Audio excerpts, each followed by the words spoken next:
Hello everyone, this is Defense Politics Asia and this is the summary for the day of 1335 to 1336 for the 20th to 21st of October for the Ukraine war or the special military operation in Ukraine. And also we're going to continue the reporting as usual. We're going to start off from the south at the Kherson front. So at the Kherson front, fighting being reported at the Antonovsky Bridge is no longer reported. So again, it's just another nothing burger. Shelling is reported at Belozerka, Mikhailske, Sadove, Tyahinka, as well as what is this? Odrado Kanyamka. So that's all reported by the Russian Defense Ministry. Nothing particularly stands out for me in this sector. Then we're gonna go to the Zaporizhzhia front. Over at the Zaporizhzhia front, okay, this is a we're gonna cover this together. Kayamsky and Oskil, Kayamsky and Orikhiv sector. So fighting is reported at Stepnohursk, Blavny, Kayamsky, Primorsky, Stepove, Palivka, Shebaki, Novo Andrievka, Nestrianka, Robotine, Malatomashka, and Novoparovska. And Russian forces geolocated in the middle of Malatomashka, signifying the advance inside of it. The Russian sources has reported that the Russians have launched a massive offensive in a three-pronged attack at the Orikhiv sector. One is over at Nestrianka, the one is Robotine, and the one over at Malatomashka, with Malatomashka being the most serious situation with the Russians geolocated inside of the center. Over on the Kayamsky sector, the main operation remains the same. As I always say, the push is along the Dnieper River. This sector here is going to be pretty static. I don't think the Russians is going to try to punch through the Ukrainian lines. There's a strong defense line around here. But this defense line is going to be vulnerable if the Russian forces took Orikhiv, heading to the rear. They can go to the rear positions. The other side is actually coming from the Primorsky direction. That's also possible. And if the Russians just flank around it, they can actually defeat this fortification pretty easily. So that's the current situation over at this sector. The Zaporizhzhia front is back in action, and this is the first time in a long time that all three sectors of the Zaporizhzhia front is in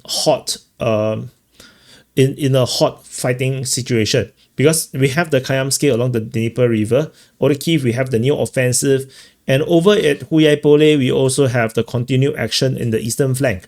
This is Huyaipole, and the Russian forces continue their attack over on the eastern side, with fighting reported at Melanivka, Potavka, Okinishe, Novomykolaivka, Novorihorivka, Palivka, Privilny, Zlahoda, as well as shelling at Uspenivka.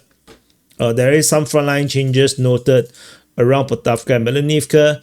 The Russians is starting to push outwards from the Potavka-Melanivka region. They are still trying to flank north in this sector here, and there seems to be a break from the north coming from the Komar front. So that is there is the situation over in the Huyaipole sector. So all three sectors of the Zaporizhzhia front is now in fierce battle, and this is the first time in a long time that this had happened. Dolinka is also mentioned. There's a shelling over here, very off the very off the where the fighting is. Sometimes I wonder if there's another Dolinka that I'm not aware of. This is mentioned by the Russian Defense Ministry, but identitatively I didn't see any closer Dolinkas. So we just gotta assume that this is gonna be the one. So we're gonna go further up north to the Komar front. So let me orientate this. So Zlahoda, you already noted. Just to note, because it's over here. Yeah, but it's actually going into the Zaporizhzhia region. Moving up. So fighting is reported at the Komar front. This is Komar. Fighting is reported over in Privilya, Yehorivka. Shelling is reported at Danilivka, Verbove, Oleksievka, Kalinivske, Zaporizhzhia, Vrone, Sosnivka, Orestopil, Olesendokhrad, Pipdotne, Iskra, Ivanivka, Filia, Dashne, and Hrihorivka. It looks like a lot because this is a 2-day report. So when you combine it, it looks like quite a bit. But when you actually look at history, military history, they don't even do daily, right? They'll do weekly or even monthly.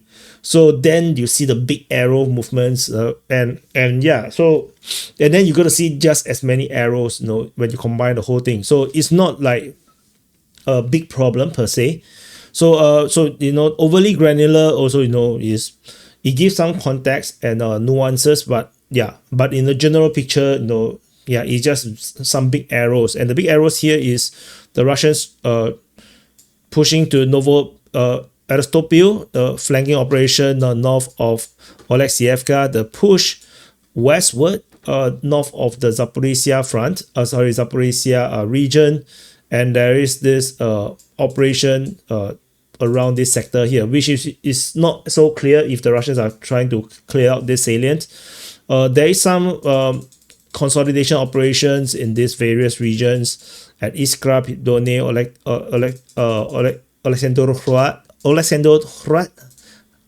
Oleksandrograd is so much easier to pronounce. Hrad, and so Vorone and Zaporizhzhia and Kalininsky, all these areas here, is still being consolidated.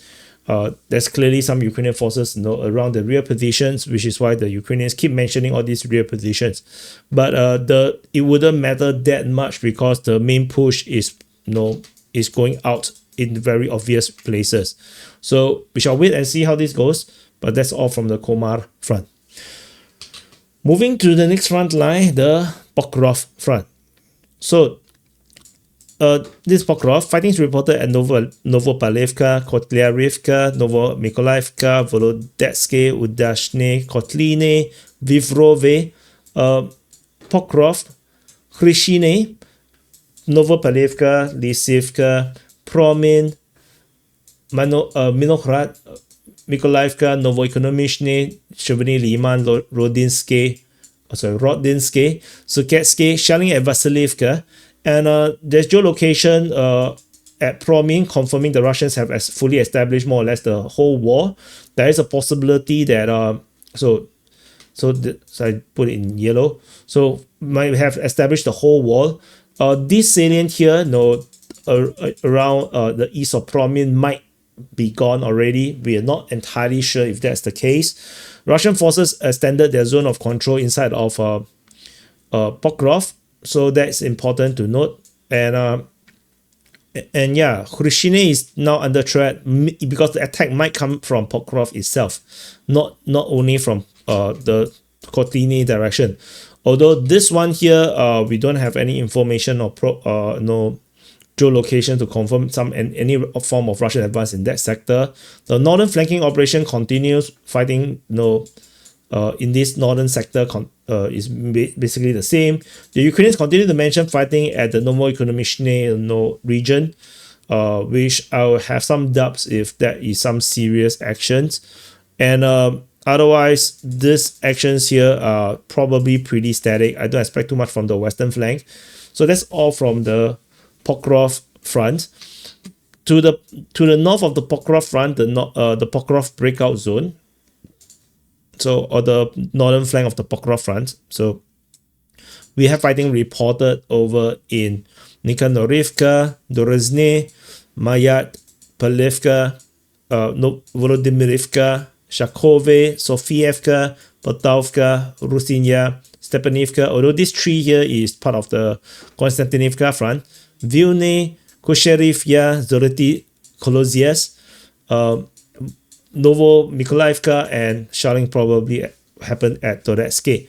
So as you can see, the Russians are making serious action along this sector here, this line here, where they are trying to take out this chain of settlements as usual. There might be a push in the direction of Toretske, out of the this gray zone. Fighting within the gray zone continues in this sector here. It's still very unclear what the front line actually looks like. And there's another flanking operation, but this one is heading towards Dobropilya. So a bit different from the actions further south a bit of this position. So this is the Evil Rabbit front, the Pokrov breakout zone.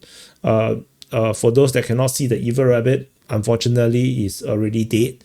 It has morphed into some kind of alien creature or demonic form that it does no longer look like a rabbit. It's very sad.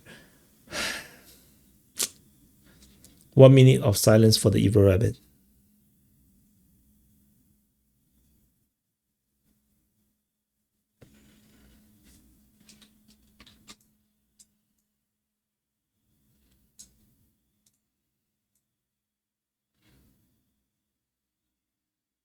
I'm not sure if it's 1 minute, but whatever. So this is over the Konstantinivka front.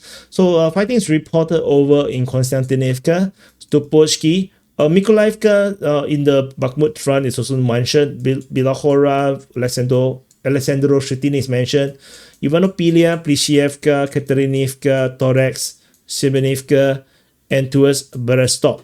So the line here, Rusinya, Stepanivka is probably very static. The push towards Berestov, we can't really tell if that's happening.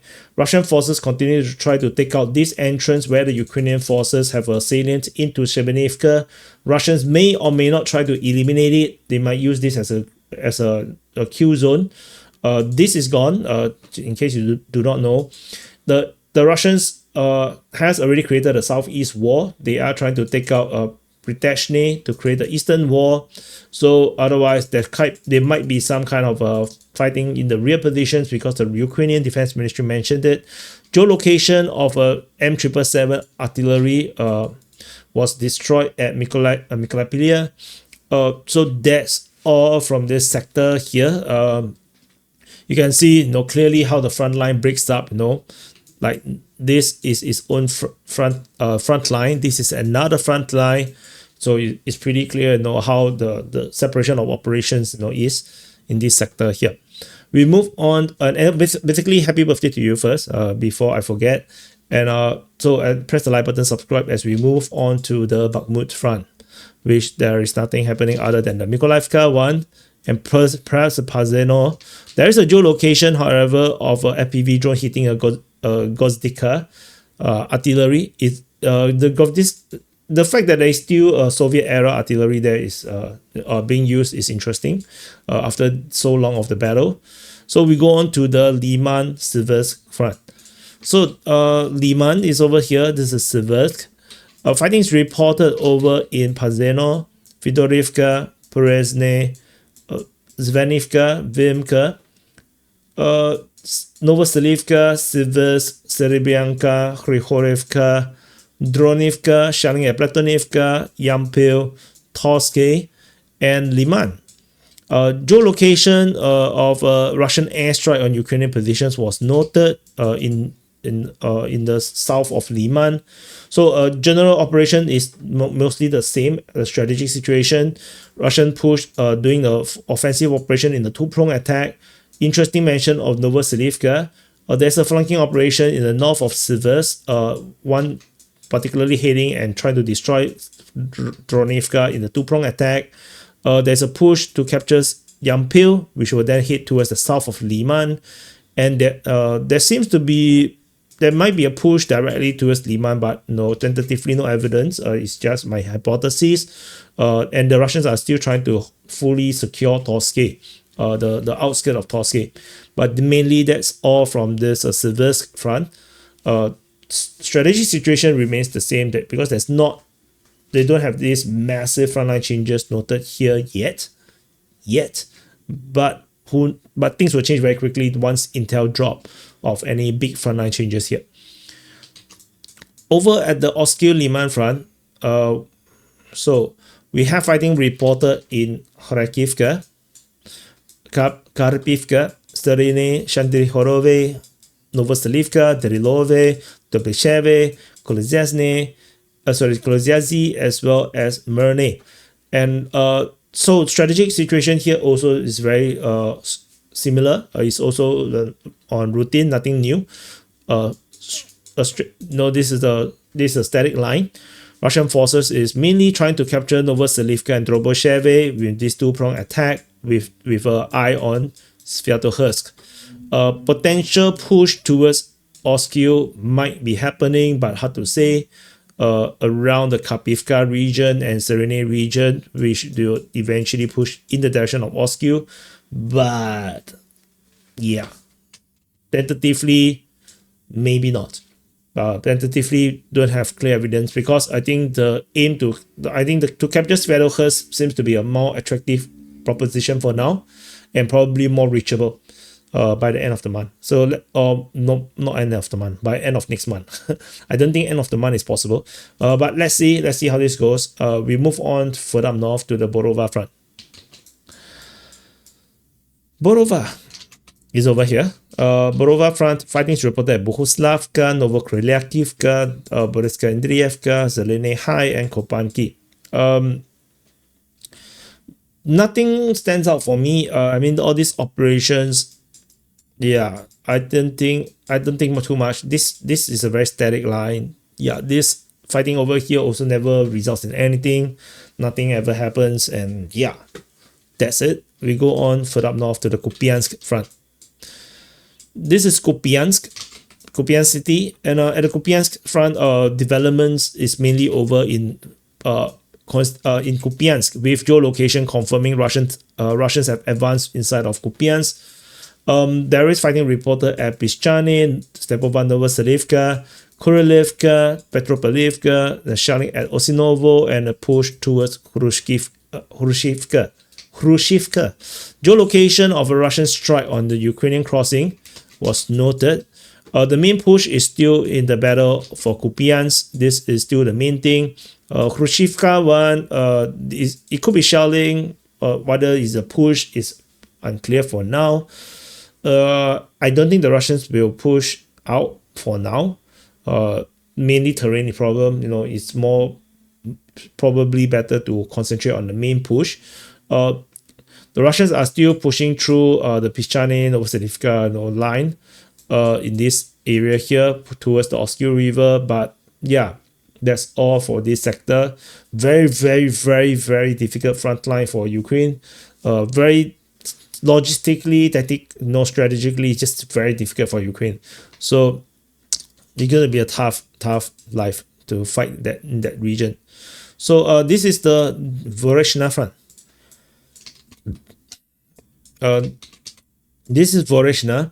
Voreshna front fighting is reported as Zapadny, Kutkivka, Kenyamka, Molokhivka, Stroivka, Vorochanske, as well as Krozyasny.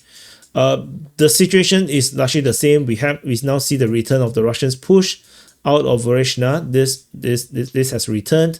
The aim to take out the corner. The corner remains the same, with flanking operations or pincer even on Dorozhiazny and Vorochanske is possible. So the strategic situation is the same. So no change in the strategic situation over here. There's nothing over in the Milove sector, and we move on to the Kharkiv front.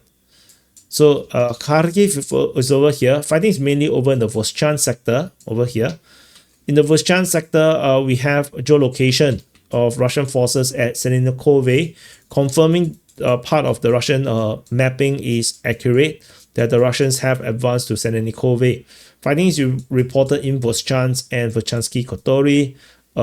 So that's all. There is no special thing.